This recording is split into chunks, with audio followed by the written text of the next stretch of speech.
different. They sort of interfeed, interconnect, join up. You know, Yahweh's got many qualities like Ahura Mazda, etc., etc. Apollo's got many qualities of Luch, the Celtic god of light, and vice versa. So, and there are many people now in the Slavic world who want to bring back Perun. They want to say, look, that Christian thing didn't work for us. Let's go back to the All-Father. Let's go back to Perun. And there's a whole tradition of what they call Rodnovery, which is the ancient faith of the ancestors, revived in the Slavic world. There was a festival of Perun in Zagreb this summer, and there is taking place every year, which a friend of mine went to. And a lot of artists, poets, musicians, craftspeople, you know, there's a Perun revival going on, just as there is a Druid one in sort of northwestern Europe here.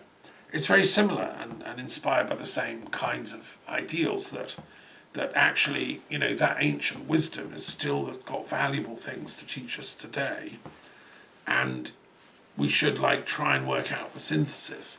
And there are people working in comparative religion, mythology in Russia, particularly intellectuals, who are trying to do that kind of grand synthesis. And, you know, I've been working in a similar way. So, anyway, that was interesting, that card. I've also done the card for Amun, who's the great hidden creator god of the ancient Egyptians, who was based in Thebes. And I've been researching the incredible temple compound in Thebes, at Karnak Temple, which had these huge temples, and then Luxor a bit further south. And then across the Nile were other great temples, and then just further back behind the mountains on the edge of the Nile Valley were the Valley of the Kings, with all these pharaohs being put there, and the Valley of the Queens as well. And it's the largest single concentration of religious sites anywhere on the planet in one small area, this place of Thebes. And it was all devoted to Amun, who is the god that creates the universe, sustains it, but he's the hidden one. He creates us mysteriously. And I'll come on to that in a minute, how he creates us. I've also been doing the card for Apollo, which of course is, you know, one of my favourite deities. I don't have favourites, I love them all, but I suppose Apollo's just one I'm more familiar with in my everyday traditions, because Apollo was very much liked by the Celts here in Gaul. They associated Apollo with Luch. They called Lyon, the great city, which was the capital of Gaul, after Luch. And then when Augustus proclaimed himself the son of Apollo, which he thought he was, and had himself divinized, it took place in Lyon on the 1st of Lunacy, which is the month dedicated to Luch, the sun god. So Luch and Apollo, yeah, they kind of go together. And there are loads of statues being discovered in Gaul dedicated to Apollo, and to Apollo in his Luch form as well. So, yeah, that was a great, interesting card to do. And then, of course, I've been doing Odin. And if, you know, you can say I've been having quite a week, actually. Because Odin is another of my favourite gods. I've always loved the Odin story. The master of the runes, ever since I discovered the runes, which if you don't know them, you know, go off and study them. They're to die for interesting. A very ancient writing form. Odin, was the god of wisdom, and unlike most of these other kind of god kings, he ruled through wisdom only. He got Thor to do all the thunder and lightning stuff, and Thor was the kind of, you know, the strong one. No, Odin ruled by his intellectual and in his spiritual intelligence, if you want, and he taught the runes, and he still does to his devotees. There are many people that follow the Odin path. Some call it the Asatru way. In Iceland and Norway and Sweden, I have many friends that follow that path. I've studied it myself for many years. And, yeah, the story of Odin is very interesting. You know, he had to hang upside down on a tree for 9 days and 9 nights to gain the knowledge of the runes. That shows the degree of sacrifice true knowledge requires. You know, kind of knowledge I'm sharing with you in these talks, this is not minor stuff. This is stuff that I personally have hung upside down on many a tree for many a moon. And you know, before me, the people that created it, I'm just a transmitter, have given sweated blood for this, you know, not least, well, every single tradition that I share about is somebody's hung on a tree somewhere, you know, not least Christ, because I've, you know, but I think the reason the Scandinavians and Anglo-Saxons and Germans who followed Odin accepted Christ as a worthy teacher was because they recognised in him that degree of sacrifice that Odin had taught them already that we have to do. Anyway, so I've been enjoying doing the Odin thing and stressing again that it's a peace thing. You know, Odin was the god of warriors only in that he was the head of intelligence. You know, he was not. He chose not to have war just for its own sake, but if you attacked his people, then he would use his intelligence to make sure that you didn't succeed. And so, one of the questions I've asked, and it's quite interesting, is why did the Odin people of Scandinavia invent the runes, but the Perun people of the Slavic world didn't? So far as we know, there's no Slavic runes come down. And in fact, the earliest Slavic alphabet that was in use seems to have been modelled on the runes themselves, because the Russians of Rurik and Vladimir, they were part Viking, and Novgorod was a Viking settlement. They called it Hongard. So the Slavs didn't get in on the rune creations. So one of my challenges I'm setting in this tarot deck is, as an exercise, you know, go off and invent some Slavic runes. Imagine you're a follower of Perun and you want to create Slavic sound system like the runes that can express the cosmology. I don't think anyone's done it, but it would be fun to see it done. And also, since I'm, you know, on a roll, I've also done the devil this week, because that's another card in the tarot, obviously. And what I'm doing is associating these different deities with different traditional tarot cards. And of course the devil has his own card. Now, is the devil a god? Well, you know, it depends what religion you follow. In Zoroastrianism, he's the enemy of Ahura Mazda.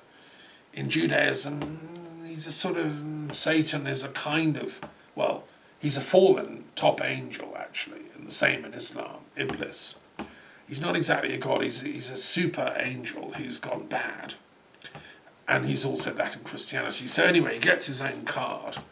And I've been explaining, based on my book on comparative diabology, I gave a lecture at Oxford a few years ago in London universities about the need for a comparative diabology. Because the devil is sort of misused as a concept in political religion. It's whatever you worship that I don't like, if you're my enemy, well, that's the devil. And then that justifies me coming and blowing you up or killing you or chopping your head off. And that's kind of what the Protestants and Catholics were doing in 17th century Europe. You know, the Protestants genuinely believed the Pope was the devil's emissary, and they genuinely thought these Catholics were the devil's army. And the Puritans in the English Civil War thought the Royalists were. And after the Battle of Naseby, they went round the battlefield chopping the noses off all the corpses, because that way they couldn't chase them after death. It was thought in 17th century England that a ghost who's had his nose chopped off can't come after you. I mean, and the Royalists would all come after them because they're evil and Satanists, you know. And the Royalists thought the Puritans were pretty stupid as well. I'm not sure they thought they were actually the devil, although there were legends that Cromwell was in league with the devil. You know, John Milton, his Latin secretary, was obviously in league with the devil. Otherwise, how could he have written Paradise Lost? You know, he had it downloaded from first hand. So yeah, this devil thing is important, and so the card on the devil is important. And you know, when you do your readings, if you get the devil, it normally means change, transformation, trouble, sit up, take notice. So anyway, that's a little news flash about the work I'm doing. And I want to share also, I've been working this week on a commentary. You know, I enjoy doing these commentaries on various sacred writings. I've just finished the whole Quran, 3 cheers. I mean, that one took 10 years. I mean, it's ridiculous. But then it is quite a major work, and I have to take my hat off to Muhammad for having the patience and the inspiration to keep up with that download. And the least I can do is spend 10 years doing a commentary, and it has influenced like billions of people throughout history. And it's pretty major stuff, and I've just given a commentary explaining why it's a peace text. Allah's not on the side of war. That's all total misunderstanding, which unfortunately has been going on a very long time. Ever since Muhammad left chaos, he died prematurely, possibly poisoned, it's thought, and he left total chaos between his wife Aisha, his son-in-law Ali, his daughter Fatima, various other contenders to take over. He never left a will.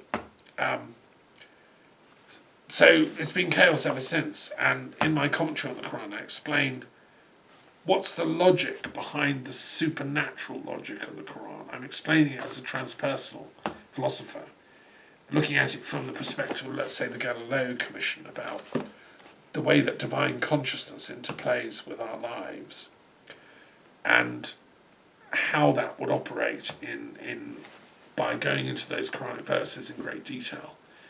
Nothing's been attempted like this before. I hope after me will come many such things. I'm not going to have time in this one life to do all the commentaries I'd like, but I am doing this one. And these are sort of samples of transpersonal history in operation.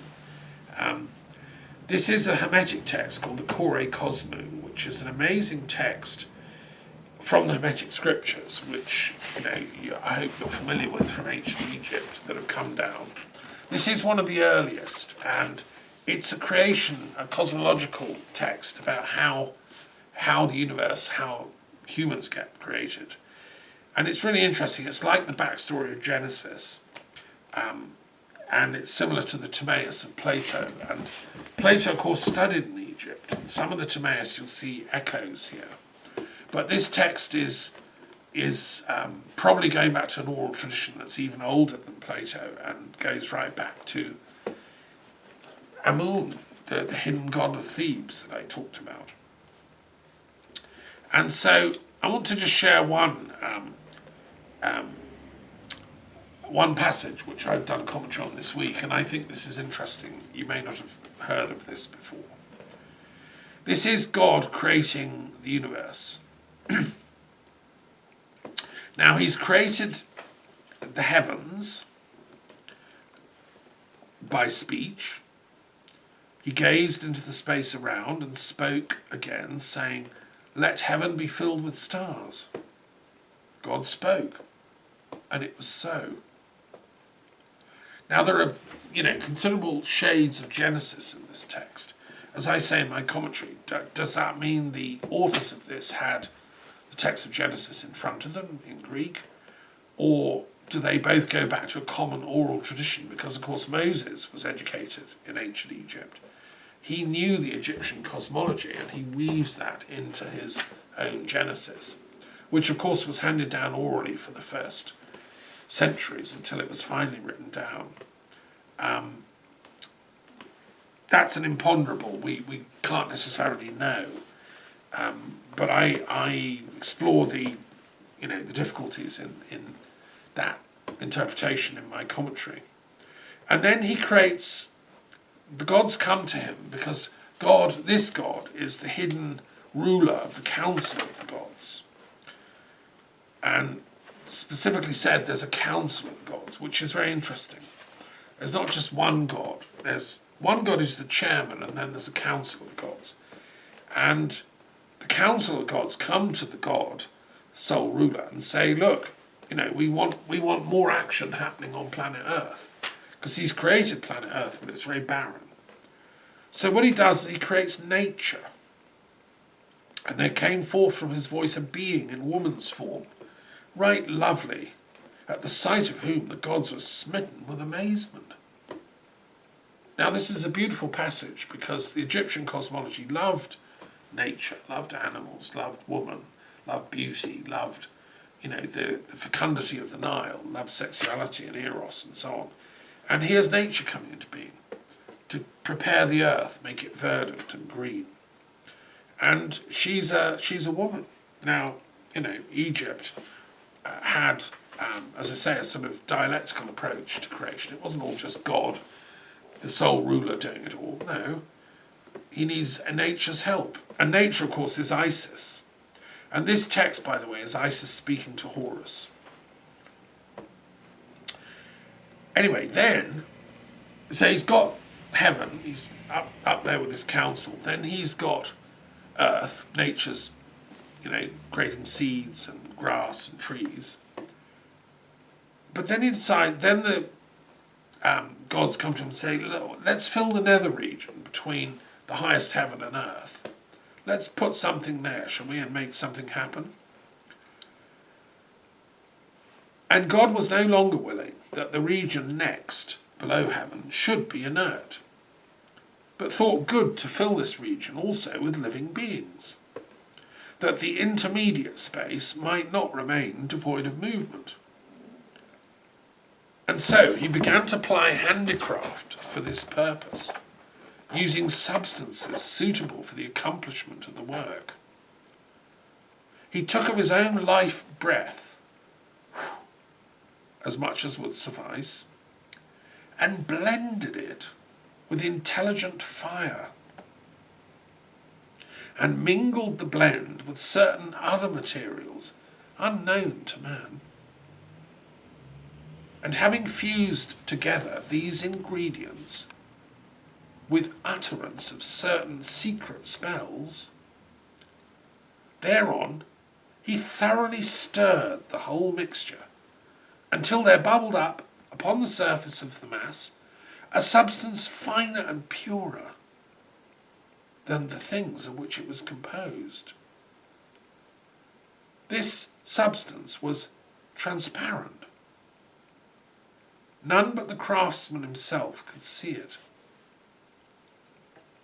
And when it was wrought up to completion, and was neither liquefied by burning heat nor solidified by cold, but had a certain consistency peculiar to itself, God named it soul stuff.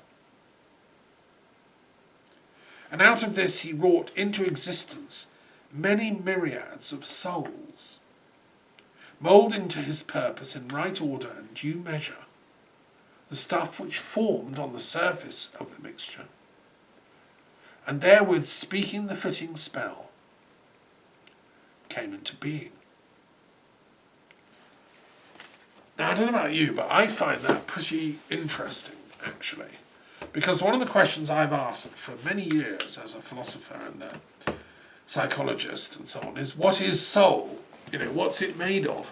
And in all the near-death experience reports that we get of people's being able to leave their bodies and travel about in some kind of soul vehicle, which seems to be able to take consciousness with you, well, where's the soul? What's it made of? That's one of my questions I always ask. And I've never heard a proper reply, actually. Even in the circles of the scientific and medical network, it's not something that is ever really discussed, or we don't even know how to formulate a question, actually. But here in the Hermetic text, we're told what it's made of. So you and I, we have consciousness, we have a soul, we have an intelligence. What's it made of? Well, it's called soul stuff. And we're told it's made of God's own life breath, number one, which is kind of nice to know. That's the breathing of the divine infinite spirit that's breathed into us, mixed with intelligent fire. Well, that's the logos of Heraclitus, the fire that is the source of intelligence. The logos is the cosmic fire that Alice Bailey writes about in her treatise on cosmic fire. It's the logos that St. John writes about when he says Christ embodied that logos beyond everyone, but we all have it too. It's called reason by Cicero and the Latin philosophers, and that came down into the scholastic schools of the University of Paris. Abelard and people, they talk about reason in that scholastic sense. It's the divine fire with which I'm thinking and talking to you now, with which you're listening. I mean, we can study the brain and how it works, and we can see these tremendous brain surges going along. Stuart Hameroff talks about these microtubules in the brain structures that are powering up and enabling thoughts and images and ideas. Yeah, but what are they all made of? Well, they're made of this cosmic fire, this fiery intelligence that's blended in with the divine life breath. Then he fuses that with other materials unknown to men. Okay, it's a bit of a cop-out, right? But let's be honest. God's got a few secrets up his sleeves. We don't know what else he put in there to make soul stuff. You can muse on that. The kisses of the divine goddess of love. Let's hope that was an ingredient, because the soul is a sort of loving thing. We do have it has an emotional dimension to it.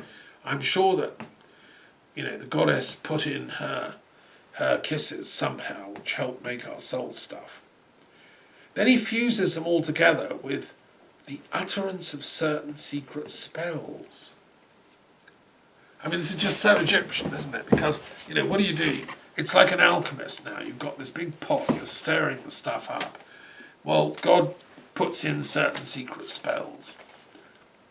Yeah, Egyptians love their spells. By the way, a little just etymological observation on that. The English word to spell, which means to do a magic,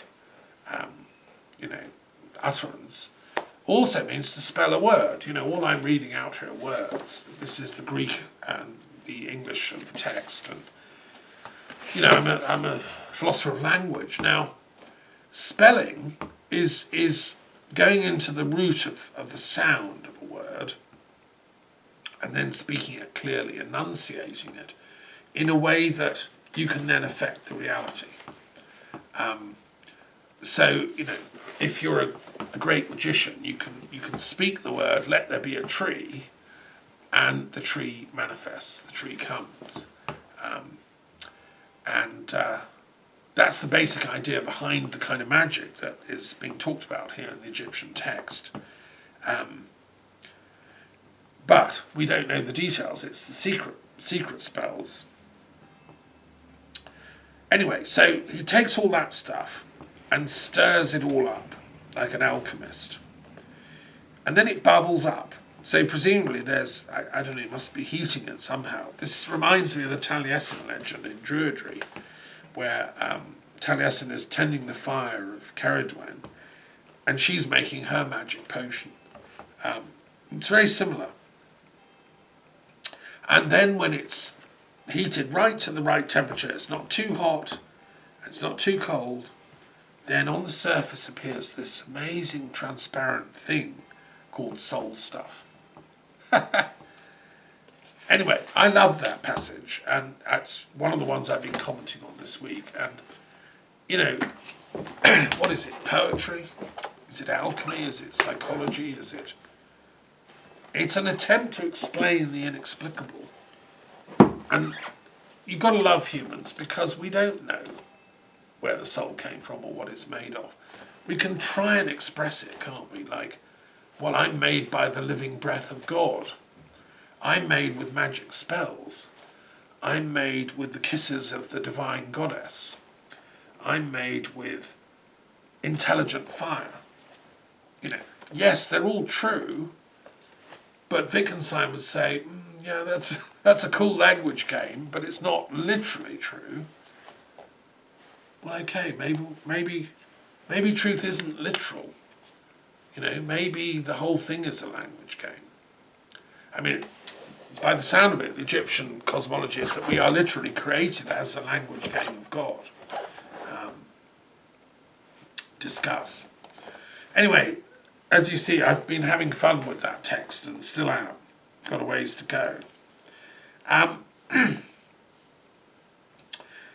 Yeah, I mean, I think the problem with the world and war and conflict and violence is that we're doing the wrong kind of magic. If you take the Egyptian Hermetic cosmology, which I do as sort of broadly speaking true, and it underlies Christianity, Islam, Judaism and all the other things, there's an equivalent to it in Hinduism, Buddhism and Druidry and Rodnovery and all the other ancient pagan parts. So if you say that's roughly true and say we're all made of intelligent fire plus breath of God plus secret spells and stirred around, well, what's going wrong? You know, that should be we're all living happily here. But no, there's jealousy, fighting, violence, conflict, nuclear weapons enough to self-destroy the planet, biological warfare, possibly discuss, leading to COVID. There's a misuse of science, there's huge poverty, and vast wealth being accumulated by very small elites, and billions of people not being able to afford a proper lifestyle. What's going wrong here? Well, I'm arguing we're doing the wrong magic. We've forgotten our foundational spells. This is my position as a druid, as a peace druid. Specifically, that's why I've written this book called Magical Peacemaking. I'm arguing that we need to get the spells right. You know, this is why Jung is so important to me as a explainer of alchemy, and Zosimus, who was another transmitter of alchemy in ancient Egypt. You know, if we take that Hermetic text as being some way like a valid cosmology of how the soul got to be, well, the soul's going wonky because some people are putting in the wrong spells. You've got the whole transhumanist lot who want to just replace us all with silicon chips and fight drone warfare till the cows come home. They always want to take over the planet and destroy the human bit. They leave out the kiss of the goddess. They leave out the actual soul. And they seem to be doing the wrong kind of magic. And those are the people that I'm very suspicious of. They're the kind of people that are going after Assange and the truth speakers who are speaking from true soul and conscience, who haven't forgotten what their actual soul is made of, which is compassion, caring, love for everybody. Those kind of robot types that mostly gravitate towards legal careers, like the ones that are going after Stephen Donziger, these lawyer robots don't seem to have that soul stuff. They just operate for power, money, prestige, and to win victory, regardless of truth. And those are the people that brought us Brexit. And that's why I'm fasting every Sunday against them until I bring them down, and I hope you can help me with that. But what I mean by that is bringing down the system of lies and falsity and lack of soul that has elevated such people into positions of power, because someone like Johnson and his government are so full of soulless people that even a child could see through them, like the Emperor's New Clothes. He may be clever and have a few Latin vocabulary words up his sleeve, but there's nothing behind the words. There's no truth. There's no substance there. There's no soul essence. And the same with the entire Tory, the toxic crew. I mean, Prince Rupert, who was a real conservative, would be appalled. He'd lead a cavalry charge at them. And so would Henry VIII, by the way, who would be also utterly appalled. At least, he had a certain style, Henry. And he loved beauty, and he loved the arts, and he loved music, and he loved women. This lot believe in nothing. So anyway, read my book on peace magic. It's all explained. I'm giving away the secrets of the universe here, because I think it's time that we got our act together and started doing the right spells again. Doing peace magic instead of war magic. Okay, so that's my little plea on behalf of the peace druids of Europe and globally. There may be few, but we're still holding the line here. And where I live here in La Creuse is the most incredible druid sanctuary. It's surrounded by oak trees, ancient menhirs, dolmens, it's to die for. So if you're a druid and interested in ancient Gaul, you're welcome to come and visit on a pilgrimage. I can point you in the right direction. But this is a sort of druid sanctuary for studies and philosophy and meditation. The word druid, just to remind you, comes from both the oak tree, the one who knows the oak, but the one who knows the Dharma, which is the essence behind the oak, the firm, the enduring, the thing that remains afterwards. And that's one of the secret ingredients that was put into the soul-making mixture. When it says in the Hermetic text, there were secret ingredients added. One of them was Dharma dust, or Mart feathers, scrunched up, because Mart is the goddess of Dharma. And it's probably the secret kisses of Mart that went into that soul-making. I just want to also flag up, of course, that I'm the educational director for the International Delphic movement, which has revived the Delphic Games, and I'm so pleased to have got in touch with them. I knew about this, but I thought they'd all died a death, and but no, they're alive and well, based in Berlin. There's a network internationally, and we meet, and I'm helping with some educational dimensions to that work. And that relates to my card on Apollo, because having just completed the card of Apollo, the Delphic Games are under Apollo. Now, Apollo was the Lord of Light and philosophy. He taught the mysteries, really, but in a way that people could understand rationally. He was the Lord of that intelligent fire. And the first philosophers were all lovers of Apollo.